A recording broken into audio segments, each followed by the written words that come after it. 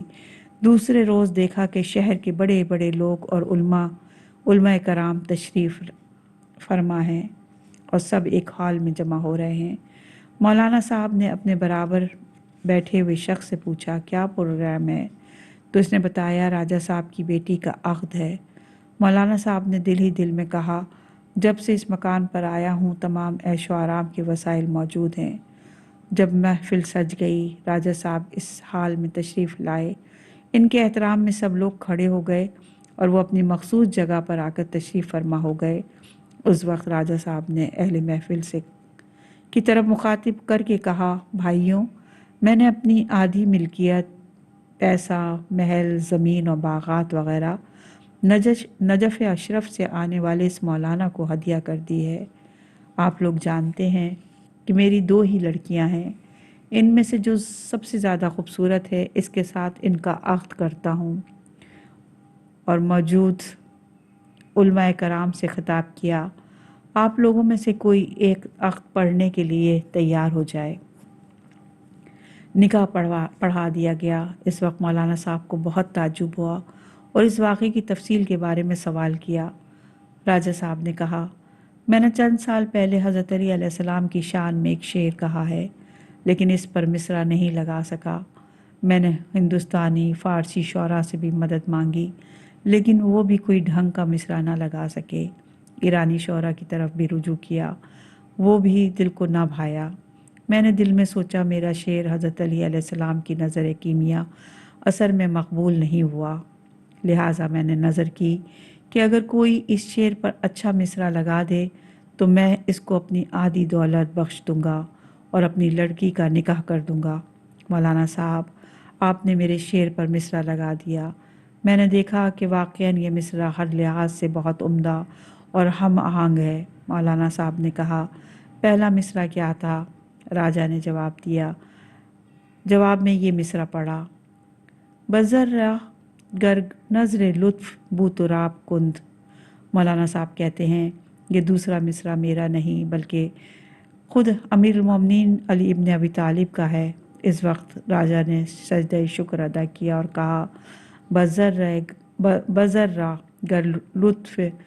گر نظر لطف بو تراب کند با آسمان روید کار آفتاب کند۔ سامعین کرام، جب حضرت علی علیہ السلام کی کیمیائے اثر نظر کے صدقے میں ایک نیاز مند اور پریشان حال کی مشکلات اس طرح بدل سکتی ہیں تو اگر خداوند مہربان اپنے بندے پر نظر رحمت کرے تو کیا حال ہوگا۔ دعا کا اگلا جملہ صفحہ نمبر 357۔ بسم اللہ الرحمن الرحیم۔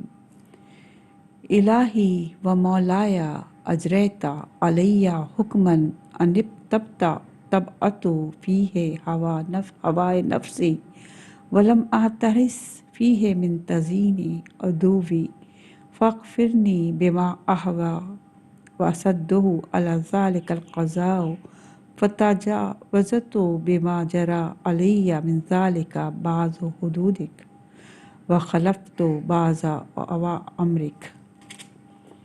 خدایا تو نے مجھ پر احکام نافذ کیے اور میں نے خواہش نفس کا اتباع کیا اور اس بات کی پرواہ نہ کی کہ دشمن یعنی شیطان مجھے فریب دے رہا ہے۔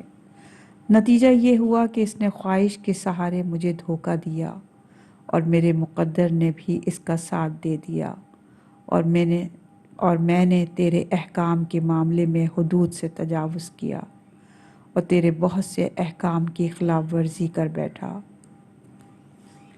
وظائف اور ذمہ داریاں۔ خداوند عالم جن چیزوں کے ذریعے انسان کی زندگی کو سنوارنا چاہتا ہے، جیسے صحیح عقائد جن کی جگہ قلب ہے، اخلاق حسنہ جن کی جگہ نفس اور باطن انسان ہے، اور اعمال صالح جن کو اعضاء و جوارح سے انجام دیا جاتا ہے، انہی تمام چیزوں کو وظائف اور ذمہ داریاں کہا جاتا ہے، اور یہ چیزیں خدا کی ربوبیت، اس کے علم و حکمت اور اس کی رحمت و احسان کے جلوے ہیں، اور یہ انسان کی دنیا اور آخرت کی بھلائی کے پیش نظر قرار دی گئی ہیں۔ بے شک اگر خداوند عالم کی طرف سے معین کردہ وظائف پر خلوص نیت اور عشق و محبت کے ساتھ عمل کیا جائے، چاہے کسی بھی حالت میں انجام دیے جائیں، انسان کمال اور سعادت کی منزلوں پر فائز ہو جائے گا۔ رضائے الہی اس کی شامل حال ہوگی۔ اولیاء اللہ بھی اس سے خوش ہوں گے، اس کی زندگی طیب و طاہر ہو جائے گی، اور آخرت میں خدا کے لطف و کرم کے زیر سایہ جنت میں ہمیشہ ہمیشہ کے لیے انبیاء، صدیقین، شہداء اور صالحین کے ساتھ قرار پائے گا۔ خدا کی اطاعت اور اس کی فرمانبرداری میں مانع ہونے والی چیز ہوائے نفس ہے، جس کے معنی انسانی خواہشات کا بے لگام ہو جانا ہے، اور جب انسان ان خواہشوں کا شکار ہو جاتا ہے تو دنیاوی زرق اور برق کو دیکھ کر ان میں غرق ہو جاتا ہے، اور پھر گناہوں میں ڈوب جاتا ہے، اور اپنی تمام تر طاقت کو انہی کے لیے خرچ کرتا ہے، اگرچہ دوسروں پر ظلم و ستم اور ان کے حقوق کو پامال ہی کیوں نہ کرنا پڑے، اور اپنے اندر موجود شیطانیت کی وجہ سے ایسے امور کی طرف دعوت دیتا ہے کہ نہ اسے اصول اعتقاد کی خبر رہتی ہے اور نہ ہی اخلاقی کردار کی، پھر یہاں تک آگے بڑھ جاتا ہے کہ نہ اپنے اوپر رحم کرتا ہے اور نہ ہی دوسروں پر، اور ایک خطرناک حیوان کی طرح حقائق اور واقعات کو نادیدہ کرتے ہوئے زندگی کو تباہ کر ڈالتا ہے، یہاں تک کہ موت آ کر اس کا گلا دبا لیتی ہے اور اس کی گندگی اور کثافت سے دنیا کو پاک کر دیتی ہے۔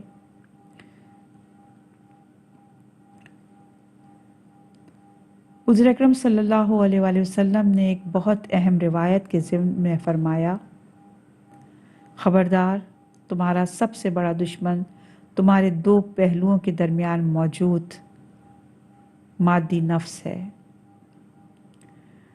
تو حضرت صلی اللہ علیہ وسلم کا فرمان حق ہے اور نفس کے سلسلے میں ایک بہت اہم چیلنج ہے۔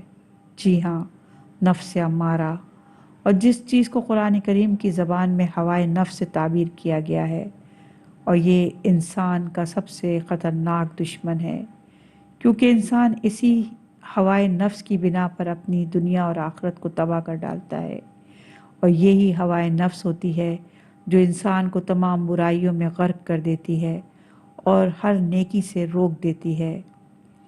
امام رضا علیہ السلام سے مروی ہے کہ کسی شخص نے مجھ سے دنیا اور آخرت کی بھلائی کو جمع کرنے والی صفات کے بارے میں سوال کیا، تو میں نے کہا، اپنے نفس کی مخالفت کرو۔ یہ حدیث سفینۃ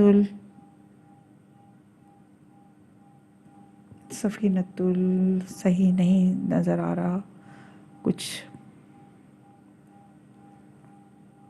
مسنگ ہے، سفینۃ المعراج ہے یا کچھ اس طرح میں موجود ہے۔ حضور اکرم صلی اللہ علیہ وآلہ وسلم کا فرمان ہے، سب سے بڑا جہاد بن نفس ہے۔ حضرت نیز رسول خدا صلی اللہ علیہ وآلہ وسلم حضرت علی علیہ السلام سے فرماتے ہیں، یا علی، سب سے بڑا جہاد یہ ہے کہ انسان صبح اٹھے تو کسی پر ظلم و ستم کا ارادہ نہ رکھتا ہو، اور یہ حدیث ہے وسائل شیعہ میں کہ جلد نمبر 15 میں، اور باب نمبر 1، حدیث نمبر ہے 20214۔ اگر انسان ہوائے نفس کا شکار ہو جائے، یعنی اپنی بے حساب شہوت کے ذریعے خداوند عالم کی مخالفت کرے، تو ہوائے نفس اس کو قیدی بنا کر دھوکے میں ڈال دیتی ہے، اور یاد خدا، یاد قیامت، موقع، حساب و کتاب، وقت موت اور خدا کے واجب کردہ وظائف اور ذمہ داریوں کو بھلا دیتی ہے، اور اس وقت قضائے الہی جو اس سلسلے میں انسان کی آزادی اور اس کا اختیار ہے، اس کا دھوکہ دہی میں غدار دشمن کی مدد کرتی ہے، اور انسان کو اس آزادی اور اختیار سے ناجائز فائدہ اٹھانے پر مجبور کر دیتی ہے، اور خداوند عالم کی اطاعت اور وظائف پر عمل کرنے کے بجائے ظلم و ستم اور دوسروں پر تجاوز کرنے لگتا ہے، اور انسان خداوند عالم کی معین کردہ حدود اور دیگر اصول سے تجاوز کرتا ہے اور خداوند عالم کے سعادت بخش احکام کی مخالفت کرتا ہے۔